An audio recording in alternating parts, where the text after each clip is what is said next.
O'zbekiston Respublikasi Vazirlar Mahkamasining 2025-yil 2-aprel kunidagi avtomobil transportida yo'lovchi tashish faoliyatini tartibga solish chora-tadbirlari to'g'risidagi 200-son qarori qabul qilindi. Qarorga asosan yuridik shaxslarga tegishli bo'lgan yo'nalishsiz taksilarga quyidagi huquqlar berildi. Yo'lovchilarni olish va tushirish maqsadida to'xtash taqiqlangan yo'l belgisi amal qilish hududida, shu jumladan aeroport va vokzallarga tutash hududlarida to'xtash, aeroportlar, temir yo'l vokzallari, avtovokzallar, ustav fondida davlat ulushi 50% va undan ortiq bo'lgan qurilish mollari, dehqon va buyum bozorlari hamda savdo majmualarining pulli to'xtash joylariga yo'lovchilarni olish va tushirish uchun bepul kirish, yo'nalishli transport vositalari uchun ajratilgan maxsus harakatlanish yo'lagi bo'ylab harakatlanish.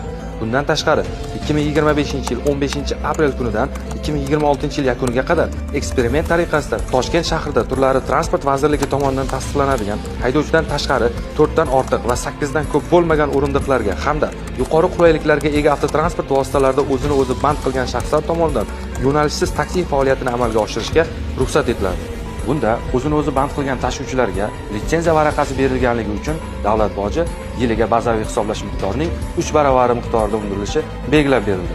Barcha fuqarolardan yo'l harakatini tartibga solishga doir kiritilayotgan o'zgartirish va qo'shimchalarni doimiy ravishda kuzatib borishlarini so'rab qolamiz.